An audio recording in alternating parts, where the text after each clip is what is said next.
시간 함께 하나님 말씀 나누도록 하겠습니다. 오늘은 로마서 말씀을 함께 나눠보도록 하겠습니다. 로마서 16장 25절에서 27절 말씀인데요.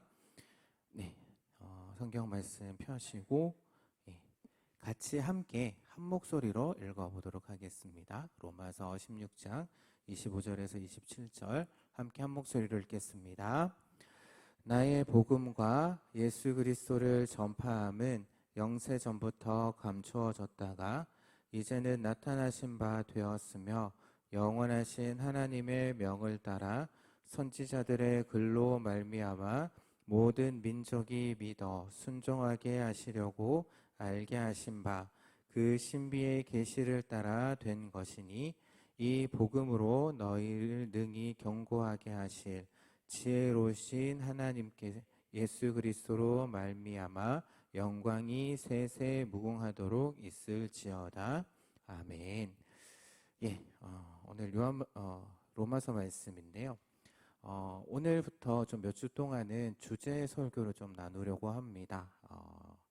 그동안에는 이제 뭐 본문 하나 이렇게 성경 하나를 정해서 이렇게 다니엘서를 했었고 에스더서를 했었었는데 이 시간부터는 이제 하나의 주제를 정하고 그 주제에 대해서 성경이 무엇이라고 이야기를 하고 있는지에 대해서 한번 나누고 살펴보는 시간을 가져보려고 합니다. 그래서 앞으로도 이제 강의 설교, 설교도 하면서 이렇게 주제 설교도 가끔씩 이렇게 섞어서 여러분들과 함께 말씀을 나눠보도록 할 텐데요. 오늘부터 우리가 함께 나눌 주제는 무엇이냐면은 이제 복음이라는 주제입니다.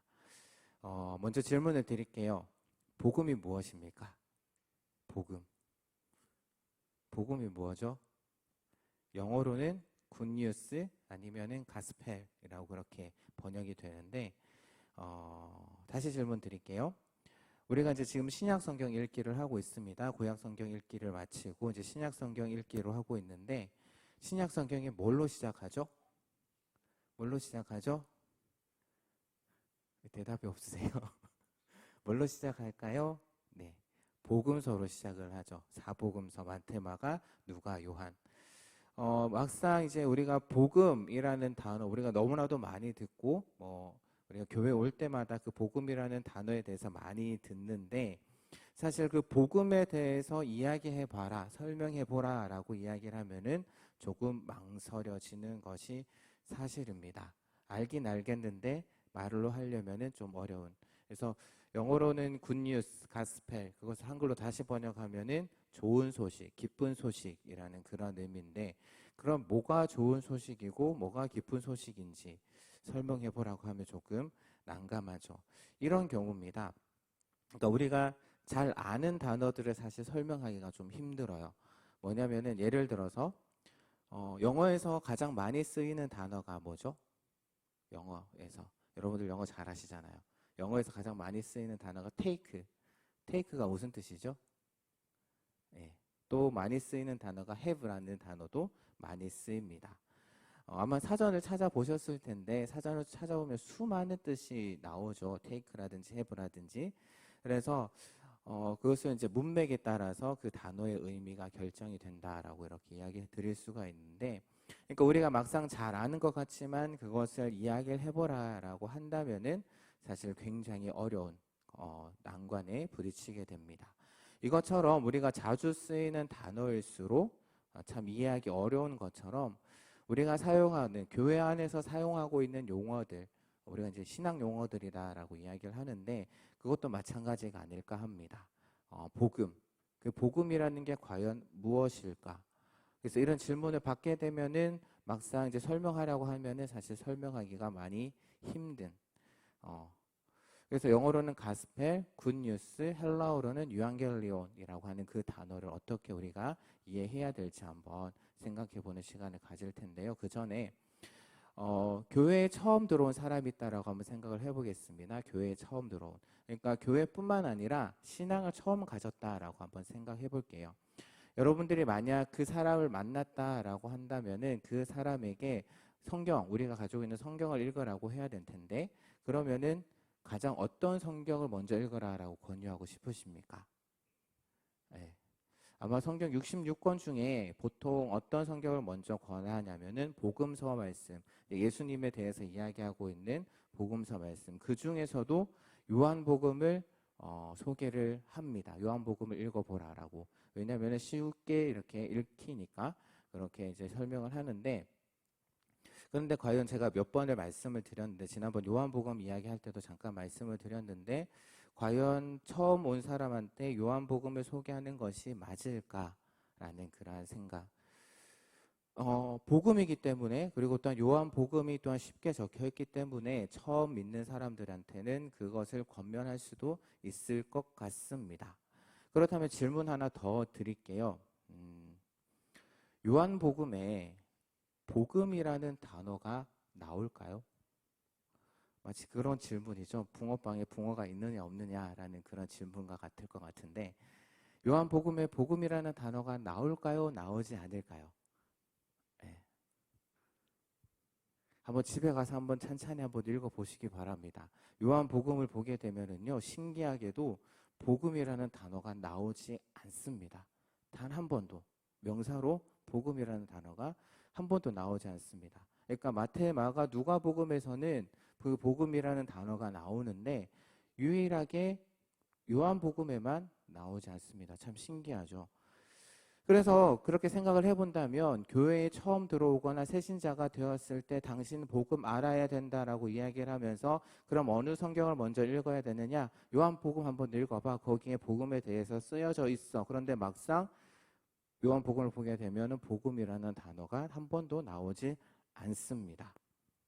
그래서 앞서 말씀드렸던 것처럼 사실 요한복음 읽어보시게 되면 참 쉽게 읽힙니다. 왜냐하면 그 단어들이 참 쉬운 단어들이 많이 쓰여져 있지만 사실 학자들도 이해하기 굉장히 어려워하는 성경이 바로 요한복음입니다. 시작부터 어렵습니다. 태초에 말씀이 계시니라. 여러분들 이 말씀이 이해가 되시나요? 태초에 말씀이 계셨다. 사실 저도, 그러니까 문장은 되게 쉬운데 그 말씀을 이해하려고 하면 상당히 어려운 부분이 많습니다. 그러니까 우리도 잘 이해가 되지 않는데 그것을 새신자에게 처음 온 사람에게 읽어보라라고 하면은 조금 그 처음 오신 분들이 좀 난감해하지 않을까라는 생각. 그러니까 다른 새 복음서를 우리가 공관 복음서다라고 이야기를 합니다. 그 공관 복음이라는 게 뭐냐면은 같은 관점, 공통된 관점으로 쓰여졌다라고 해서 공관 복음이다라고 이야기를 하는데, 그것이 쓰여진 후에 이 새 복음서와는 달리 다른 관점에서 다른 시각으로 쓰여진 것이 요한 복음의 말씀입니다. 특별히 예수님이 어떤 분이신지를 예수님의 그런 신성적인 그런 관점에서 쓴 책이 바로 이제 요한복음. 그래서 아주 어떻게 보면은 다른 차원의, 다른 공간 복음서들과는 다른 차원의 아주 심오한 내용들을 담고 있는 것이 요한복음이거든요. 그래서 공간 복음을 이해하고 난 다음에 요한복음을 읽어도 이해가 될까 말까 한데, 초신자에게 그것을 읽으라라고 한다면은 조금은 당황해하지 않을까라는 생각. 을 해보게 됩니다. 그리고 이제 복음이라는 그거 용어에 대해서 우리가 또 생각을 해봐야 될 텐데, 오늘 우리가 읽었던 말씀을 다시 한번 읽어보도록 하겠습니다. 그 말씀 중에 25절, 26절 말씀만 다시 한번 더 읽어보도록 할게요. 앞에 한번 띄워주시겠습니까? 예, 25절, 26절 같이 한번 더 읽어보겠습니다. 시작. 나의 복음과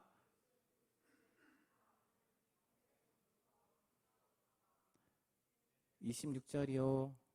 예, 시작. 이제는 나타내신 바 되었으며 영원하신 하나님의 명을 따라 선지자들의 글로 말미암아 모든 민족이 믿어 순종하게 하시려고 알게 하신 바 그 신비의 계시를 따라 된 것이니 이 복음으로 너희를 능히 견고하게 하실. 아멘. 예, 사실 이 말씀이 이제 로마서 마무리를 하면서 이제 바울이 쓰고 있는 부분인데 여러 가지 중요한 내용도 참 많이 나옵니다. 그 중에서 한 가지만 살펴보도록 할 텐데요. 예, 지금 26절 말씀 맨 마지막에 어떻게 되어 있습니까? 맨 마지막에 보게 되면 이 복음으로 너희를 능히 견고하게 하실이라고 되어 있죠. 그럼 여기서 말하는 너희는 누구일까요? 여기서 말하는 너희를 견고하게 하신다라고 했을 때 이 너희는 당연히 여기 이 로마서를 받은 로마 교회 사람들을 가리킬 겁니다. 그렇다면 이 로마 교회 사람들이 견고해지는데 어떻게 견고해진다라고 이야기를 하고 있나요? 무엇으로 견고해진다라고 이야기를 하나요? 말씀 좀 해주세요. 무엇으로 견고하게 된다라고 이야기를 하고 있나요? 복음으로 견고하게 된다라고 이야기를 하고 있습니다. 우리 몸이 건강하려면 어떻게 해야 되죠? 우리 몸이 건강하려면 잘 먹어야 되고 운동도 열심히 해야 합니다. 그것처럼 교회가 건강해지려면 어떻게 해야 될까요? 교회가 건강해지려면 교회가 튼튼하게 되려면 물론 헌금도 많이 해야 되고 전도도 많이 해야 합니다. 또 여러 가지 해야 할 일들이 참 많이 있죠. 하지만 중요한 것은 무엇이냐면은 복음을 제대로 알아야 된다라는 것입니다. 그러니까 교회가 견고하게 되려면 복음이 있어야 된다라는 거고, 있는 정도가 아니라 그 복음을 제대로 잘 알아야 된다라는 것이죠. 그런데 이전에 이제 지금도 좀 그런 부분들이 있는데 한국 교회에 신천지 또는 다른 그 이단들이 한창 문제되었던 적들이 있었습니다. 지금도 마찬가지고, 그래서 예전에 신천지가 한창 이렇게 활동할 때에 신천지 아웃이라는 그러한 구호를 이제 교회에서 많이 외쳤죠. 그런데 최근에 또 찾아보니까 신천지 안에서 이 신천지 아웃이라는 단어까지 자신들이 사용을 해서 자신들이 신천지 교회가 아니다라는 것을 위장해서 또한 교회를 세운다라는 이야기도 듣기는 했었는데, 어쨌든 과연 우리가 그 신천지 나가야 된다, 이단들을 아웃해야 된다라고 이야기했을 때 과연 그들이 교회 안에서 나갈까? 쉽게 나가지 않을 거라고 저는 생각을 합니다. 그러면 어떻게 하면은 이단들이 교회에서 나갈 수 있을까? 아웃될 수 있을까? 그걸 반대로 이야기를 해보게 되면은 어떻게 교회 안에 이단들이 들어올 수 있고 신천지와 같은 그런 이단들이 들어올 수 있었을까라고 생각해 봤을 때, 또 다르게 질문을 해보게 되면 예를 들어서 곰팡이가 언제 피죠? 곰팡이가 집에 이제 곰팡이 피는 경우들이 있는데, 곰팡이는 습기가 많고 또한 그 필만한 환경이 되면 습하고 또는 어두운 그런 곳에 필만한 환경이 되면 이제 곰팡이가 피게 되죠. 그래서 겨울철에는 이제 그거 잘 안 피게 되는데, 하지만 여름철 뭐 습기가 많고 이렇게 하게 되면은 집안 곳곳에 곰팡이가 피게 됩니다. 그렇다면 그걸 생각해 봤을 때 신천지가 또한 이단들이 왜 교회 안에 많아지게 되었을까 생각을 해보게 되면, 그들이 공격적으로 교세를 확장하기 때문이기도 하지만 중요한 것은 교회가 복음을 잘 알지 못했기 때문이 아닐까라는 생각. 복음을 분명히 알고 그 복음 위에 우리가 바로 서 있게 되면은 어떤 이단들이 와도 우리가 흔들리지 않을 텐데, 우리가 복음을 잘 알지 못하기 때문에, 복음으로 견고하지 않기 때문에 이단들이 왔을 때에 교회 안에 자리를 잡는 것이 아닐까라는 그런 생각을 해보게 됩니다. 또한 우리가 그런 생각을 해볼 수 있을 것 같아요. 이제 복음에 대해서 우리가 이야기하고 또한 강의하고 또한 설교를 한다라고 했을 때 이런 생각이 들지도 모르겠습니다. 다 아는 건데 그 너무 쉬운 거 아닌가? 왜 또 저 이야기를 하실까? 라는 그러한 생각을 할지도 모르겠습니다. 그래서 복음을 가르쳐 준다라고 한다면은, 복음을 이야기한다라고 한다면은, 다시 설명한다라고 한다면은 살짝 기분이 나쁠 수도 있을 것 같아요. 이런 거죠. 중학생에게 초등학교에서 배우는 더하기 빼기를 가르쳐 줄 때 그 중학생은 어떤 기분이 들까요? 마치 나를 무시한 듯한 그러한 느낌이 드는 것처럼 그러한 느낌이 들지도 모르겠습니다. 그런데 사도 바울이 참 로마서를 시작하면서, 우리가 이제 로마서 말씀을 보고 있는데 로마서를 시작하면서 이제 뭐라고 이야기했는지 한번 보도록 하겠습니다. 로마서 1장 15절 말씀 한번 띄워주시겠어요? 로마서 1장 15절 말씀 앞에 나오는데요. 한번 함께 읽어보겠습니다. 시작. 그러므로 나는 할 수 있는 대로 로마에 있는 너희에게도 뭘 전하기를 원한다고요? 복음을 전하기를 원한다라고 이야기를 하고 있습니다. 어디에다가? 로마 교회에다가 전한다. 근데 좀 이상하지 않으신가요? 이렇게 한번 예를 들어볼게요. 제가 뭐 저는 좀 짬밥도 안 되겠지만 죄송합니다. 그런 말 써서 서울에 있는 강남에 있는 큰 교회에 대형 교회에 내가 당신의 교회 가서 제가 복음을 전하겠습니다. 라고 메일을 썼다라고 한번 생각을 해보겠습니다. 그것은 그 교인들이 그 교회 교인들이 들었다라고 한다면은 그 교회 교인들이 어떤 느낌일까요? 한국 교회에서 그래도 가장 이제 내놓으라는 그런 교회인데 그게 무슨 소리냐? 마치 저를 조금 이상한 사람처럼 그렇게 볼지도 모르겠습니다. 그렇다면 그 당시 로마 교회는 어떤 교회였을까? 또 로마 교회는 언제 세워졌을까? 물론 이것에 대해서 학자들이 의견이 좀 분분하기는 한데, 근데 많은 사람들이 인정하는 것은 무엇이냐면은 로마는 이제 바울이 가지 않았던, 그동안 아직까지는 바울이 가지 않았던 곳이었고, 그럼에도 바울이 가지 않았음에도 이미 로마에는 교회가 세워져 있었다라는 것입니다.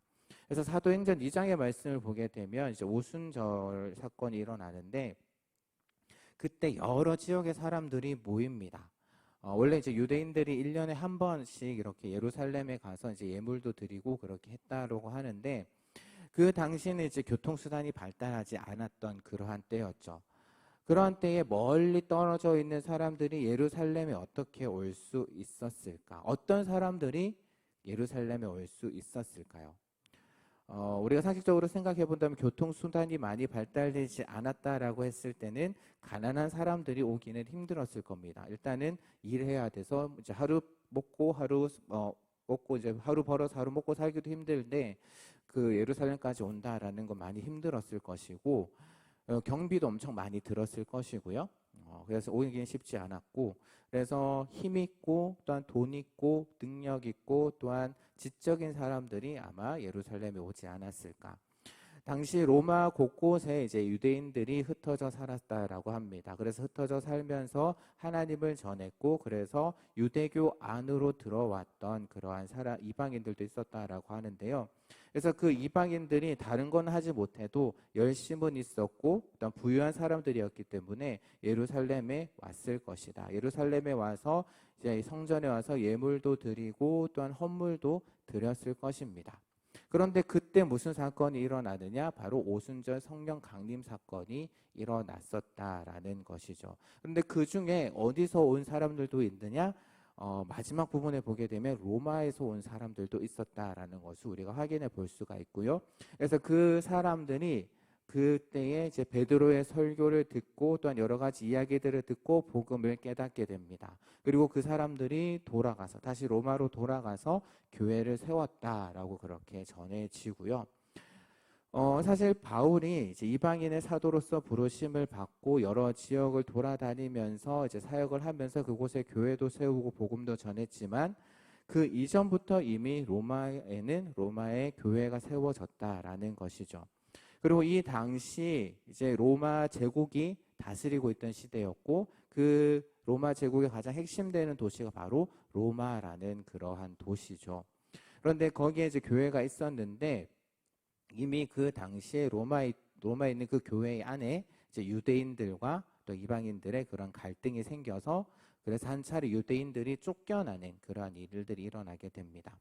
그래서 뭐 제가 이렇게 로마 교회에 이렇게 말씀을 드렸는데, 이걸 통해서 제가 말씀드리고자 하는 것은 무엇이냐면은, 사실 로마 교회 안에 로마에 있는 그 교회는 이미 복음을 들었을 뿐만 아니라 그 당시 제국을 다스리던 수도였기 때문에 아마 교회가 컸을 것이다 라는 것을 이야기를 드리는 겁니다. 그러니까 복음을 전혀 듣지 못했던 것도 아니고 교회가 없었던 것도 아니다라는 것이죠. 그런데 바울이 그러한 로마 교회에 편지를 쓰면서 편지를 쓰면서 앞부분에 하고 있는 말이 뭐냐? 내가 너희에게 가서 복음 전하기를 원한다. 아마 이 편지를 처음 봤을 때 아마 그 로마 교회에 있는 사람들이 조금은 기분이 상했을 수도 있을 것 같습니다. 그런데 로마서를 읽어보게 되면 사실 바울이 로마로 가서 복음을 전하기를 원했습니다. 로마에 가서 내가 너희들에게 가서 복음을 전하기를 원하는데 로마에 가지 못하고 어디를 가느냐? 바로 예루살렘으로 가게 되죠.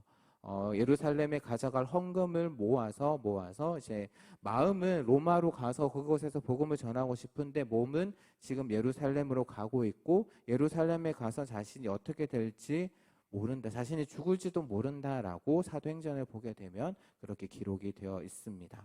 그러면서 쓴 편지가 아마 로마서가 아닐까라고 그렇게 생각을 하는데요. 그러니까 아쉬운 마음에 내가 로마로 가고 싶은데 가지 못하는 그런 아쉬운 마음에 내가 너에게 직접 가서 복음을 전하기 원하는데 가지 못하기 때문에 그 마음을 담아서 복음을 로마서로 써서 보내었던 것이 아닐까 합니다. 그러니까 1차적으로는 못 가니까 로마로 가서 복음을 전하고 싶은데 못 가니까 그 복음의 내용을 정리해서 쓴 것이 바로 로마서이다. 더 나아가서 한 구절 더 보도록 하겠습니다. 로마서 15장 14절 말씀 한번 볼게요. 로마서 15장 14절 말씀 함께 읽어보도록 하겠습니다. 함께 읽겠습니다. 시작. 선함이 가득하고 모든 지식이 차서 능히 서로 권하는 자임을 나도 확신하노라. 이 말이 무슨 말일까요? 이 말이 지금 무슨 말일까? 그러니까 로마 교회가 앞서서 제가 말씀드렸던 것처럼 이미 복음을 들었습니다. 그래서 교회가 잘 세워지고 또 너희들도 잘 하고 있다라고 이야기를 하고 있는 것이죠. 잘 깨달아서 너희들끼리 서로 잘 가르치고 있기도 하고 또 너희들끼리 서로 잘 권면하기도 하고 있다. 너희 칭찬하고 있는 그런 부분인데요. 그런데 그 다음 절인 15절 말씀을 보게 되면 이렇게 되어 있습니다. 15절 말씀 한번 볼게요. 네, 함께 읽겠습니다. 시작. 그러나 내가 너희로 다시 생각나게 하려고 하나님께서 내게 주신 은혜로 말미암아 더욱 담대히 대략 너희에게 썼노니. 예, 무엇을 썼을까요? 담대하게 대략 너희에게 썼다라고 되어 있는데 무엇을 썼을까요? 예, 복음을 써준 것이죠. 다 알고 있고 이미 세워진 그 복음 가운데 세워진 교회이고 그 교회임에도 불구하고 복음을 가르치려고 합니다. 어떻게요? 대략 너희에게 대략 요약해서 썼다라는 것인데 그런데 그 요약한 장수가 몇 장이냐면은 1장부터 15장 말씀입니다. 엄청 기죠. 그러니까 복음을 설명하면서 15장을 썼다라는 겁니다. 그래서 사실 지금 로마서가 사실 쓰여진 지 2000년이 지났지만 사실 이것을 다 이해할 수는 아직 못한다라고 학자들은 이야기를 합니다. 못해서 난리죠. 그래서 학자들 가운데 제일 논쟁이 많고요. 제일 논문도 많이 쓰여진 성경이 무엇이냐면은 로마서고 로마서로 박사학위 딴 분이 거의 절반에 이른다라고 하시는 분들도 있습니다. 그만큼 신약 성경 가운데 가장 이해하기 어려운 책 중에 하나가 바로 우리가 지금 우리가 읽었던 로마서 말씀인데 그러면 바울은 왜 복음을 잘 들어서 알고 있는 교회에 복음을 전파한다라고 지금 이야기를 하고 있을까? 그 안에 믿지 않는 사람들이 있어서일까요? 아니면 교회 밖에 있는 사람들에게? 아니요, 지금 교회에 보낸다라고 이야기를 하고 있습니다. 그렇다면 교회 안에 잘 깨닫지 못하는 사람들에게 이야기를 하고 있을까? 아니요, 복음을 너희들은 잘 알고 있고 그래서 너희들끼리 서로 가르치고 서로 권면한다라고까지 이야기를 하고 있습니다. 그렇다면 도대체 바울이 이야기하려고 하는 이 복음을 누가 들어야 하는 것인가? 새신자도 들어야 할 테지만 결국 교회 성도들이 날마다 들어야 하고 날마다 그 복음에 대해서 생각해야 된다라는 것이죠. 왜? 복음이 그렇게 간단한 것이 아니기 때문입니다. 그냥 한 번 듣고 그냥 복음이 이것이다 라고 한 번 딱 듣고 나 깨달았어 라고 그렇게 쉽게 되는 것이 아니기 때문이죠.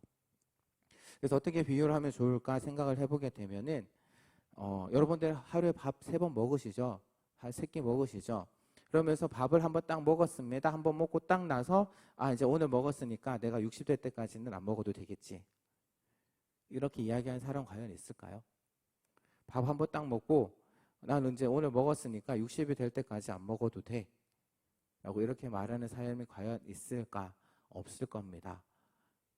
밥 매일매일 먹어야 되죠. 하루 3끼 꼬박꼬박 챙겨 드셔야지 건강하잖아요. 그런 것처럼 복음도 날마다 우리 안에 있어야 된다라는 것이죠. 사실 그 복음이라는 것이 간단하지 않고 쉬운 것이 아닙니다. 쉬운 것이라면 과연 복음을 바울이 로마서 15장까지 그렇게 썼을 리가 없겠죠. 그냥 단 한 장만 써도 충분했을 텐데.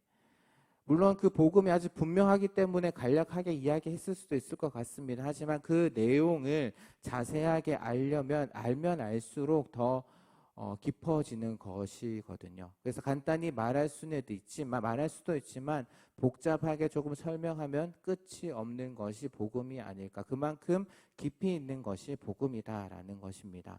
그러기에 우리는 항상 복음의 말씀을 듣고 우리는 또한 깨달아야 된다라는 거죠. 그래서 복음을 깊이 듣고 또한 우리가 계속해서 반복해서 듣고 들으면 그것이 나 안에 쌓여서 그것을 통해서 우리가 더욱더 견고해 질 수가 있습니다. 나뿐만 아니라 또한 우리 교회도 그렇게 견고해 질 수 있다라는 것이죠. 사실 복음을 처음 받아들이기는 쉽지는 않습니다. 어떤 경우를 예를 들 수 있냐면은 사실 안 믿던 사람들이 복음을 들으려면 튕겨져 나가는 것을 우리가 확인해 볼 수가 있죠. 지금도 복음을 전하고 전도하려면은 쉽지 않다라는 것 우리들 아마 잘 알고 경험했을 텐데요. 마치 우유를 한번 생각해 봤으면 좋겠습니다. 그러니까 어렸을 때부터 우리가 우유를 먹었던 사람들은 크게 거부 반응이 없습니다. 그냥 단지 몸에 이제 그 소화하는 효소가 좀 부족해서 조금 저처럼 힘들어하는 분들도 있지만 하지만 나이가 들어서 우유를 먹게 되면은 못 먹다가 우유를 먹게 되면 무엇을 하느냐면은 설사를 하게 되죠. 그러니까 잘 받아들이지 못한다라는 겁니다. 그러니까 우유 안에 있는 그 젖당이라는 것을 분해해야 하는데 그것을 분해하는 효소가 있어야 되는데 그것이 나이가 들면 점점 줄어든다라고 합니다. 그래서 어렸을 때부터 먹고 싶어 하다가 어른이 되어서 먹으려고 하면은 그게 쉽게 먹지를 못하는 거죠. 아마 복음도 이와 같지 않을까라는 생각을 해보게 됩니다. 그러니까 복음을 처음 들으면 사실 거부하게 되죠. 그러면 어떻게 해야 되느냐? 우리가 훈련을 해야 되고요. 또 말씀을 듣는 훈련을 해야 됩니다. 그래서 훈련을 해서 조금씩 먹다 보면은 그것을 소화하게 되죠. 그런데 우유를 한 번 먹고 끝내나요? 아닙니다. 계속 먹어야지 우리가 건강한 것처럼 복음도 마찬가지입니다. 처음에는 받아들이기 어려워서 처음 들을 때는 신중하게 우리가 들어야 하지만 한번 받아들였다라고 해서 그냥 끝나는 것이 아니다라는 것이죠. 우리는 복음에 늘 뿌리 박고 있어야지만 그걸 뿌리 박고 있지 못한다라면은 우리는 쉽게 세상 가운데 흔들릴 수밖에 없고 넘어질 수밖에 없고 때로는 질 수밖에 없다라는 겁니다. 그래서 앞으로 몇 시간 동안 우리가 이 복음에 대해서 이제 조금은 쉽게 이야기를 하기보다는 조금 더 체계적으로 또한 복음에 대해서 이제 함께 나누는 시간을 우리가 가져볼 텐데요. 그래서 다음 시간 예고까지 합니다.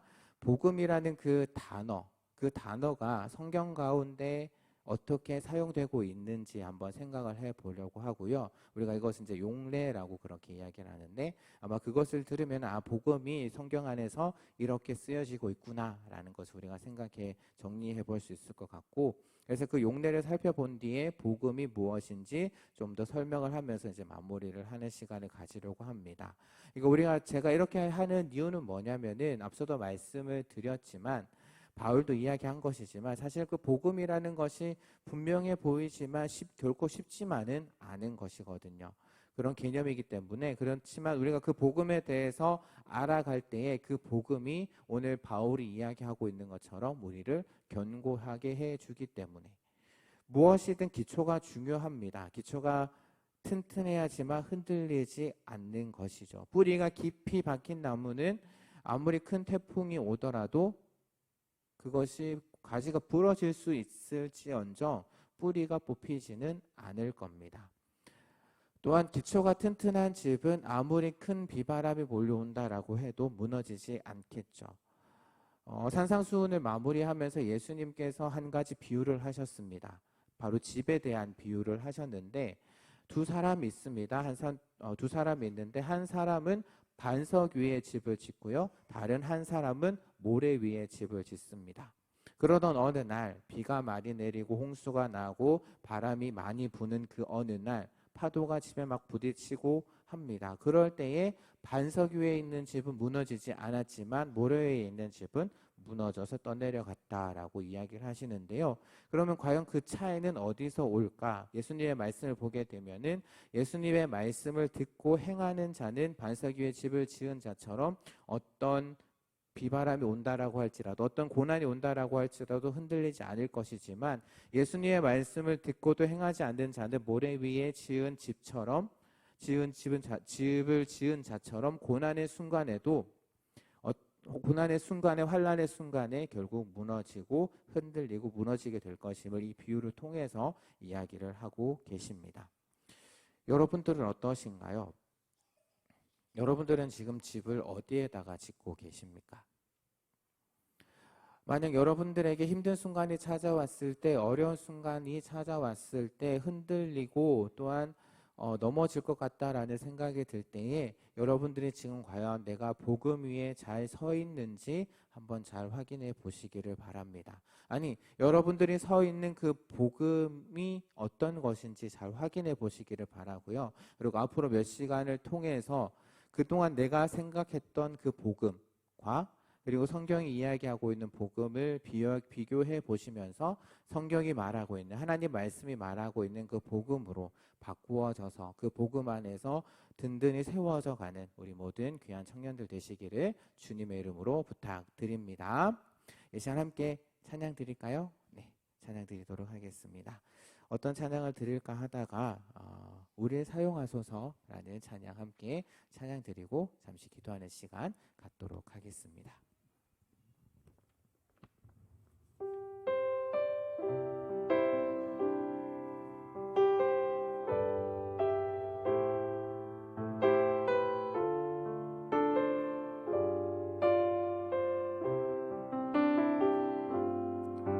우리에겐 소원이 하나인데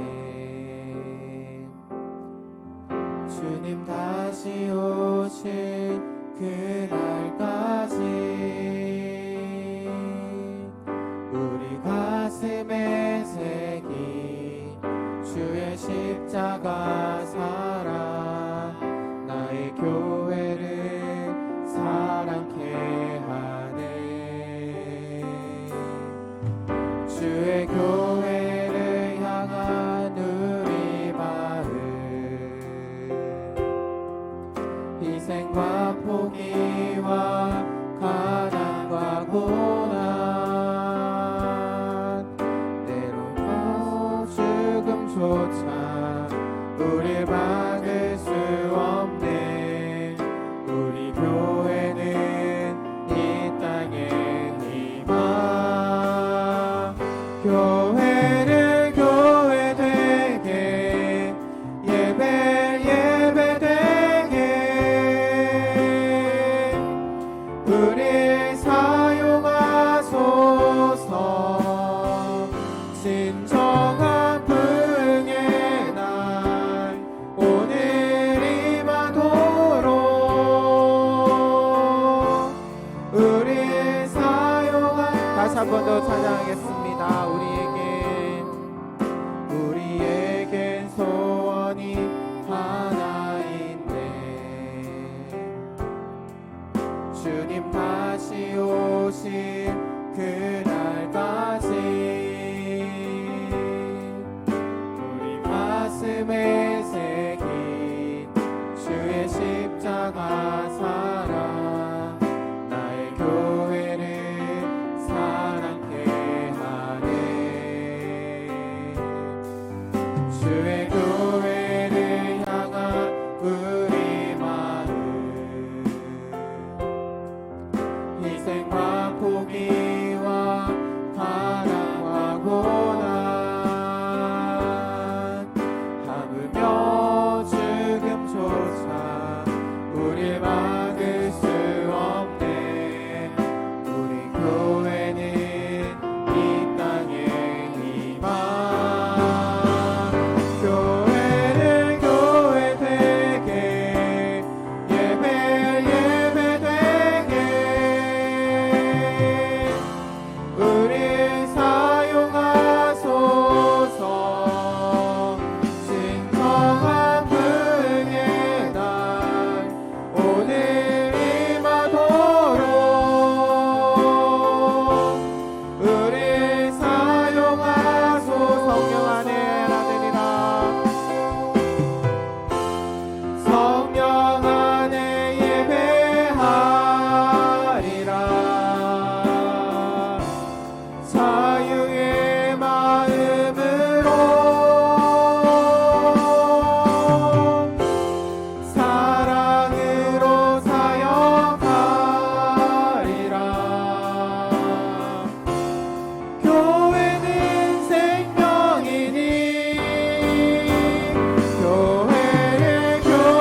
말씀을 기억하면서 함께 기도했으면 좋겠습니다. 우리가 이제 몇 시간 동안 복음에 대해서 한번 살펴보려고 하는데요. 오늘 그 첫 시간으로 왜 바울이 로마의 복음을 전하려고 했는지, 복음을 잘 알고 있는 그 로마 교회에 왜 복음을 전하려고 했는지 그 이유를 한번 생각해 보았습니다.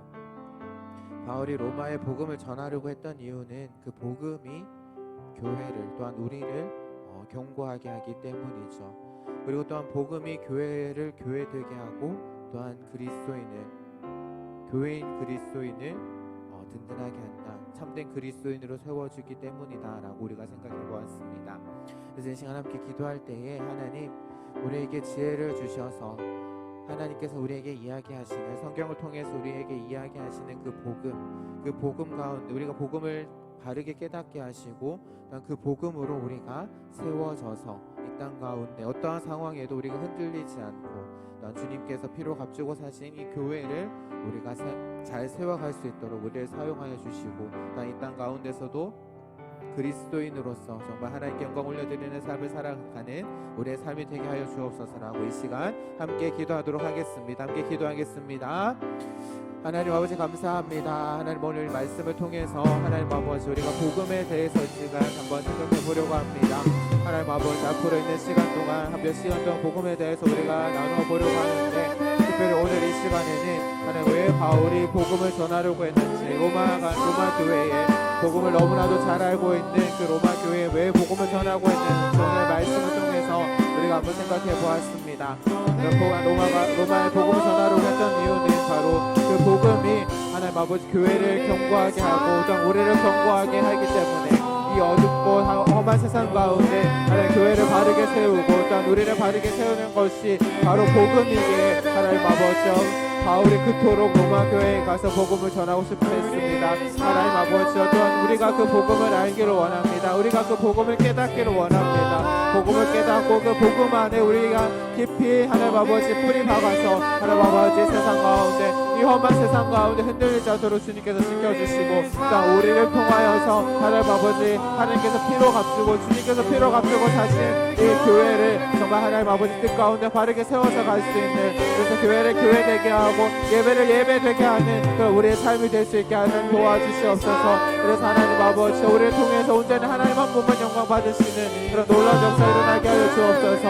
하나님 아버지 세상에서 들려오는 많은 소식들이 우리를 힘들게 하고 우리를 어렵게 하고 우리를 넘어뜨리려고 합니다. 하지만 하나님 우리가 복음에 깊게 뿌리 박고 있으면 하나님 아버지 어떤 소식이 들려온다라고 할지라도 우리는 흔들리지 않을 줄이라 믿습니다. 왜냐하면 그 복음이 우리를 견고하게 하기에, 그 복음이 우리를 세워줄 수 있기에 하나님 아버지 그러함을 믿으며 하나님 아버지 복음 알게 힘쓰고 복음을 듣는 데에 더욱더 힘쓸 수 있는 우리 귀한 청년들 되게 하시고, 그 복음이 우리 청년들 마음속에 심겨져서 그것이 자라나서 정말 하나님 아버지 땅 가운데 하나님의 백성으로, 하나님의 자녀로 능히 살아낼 수 있는 우리 모든 귀한 청년들 되게 하여 주시옵소서.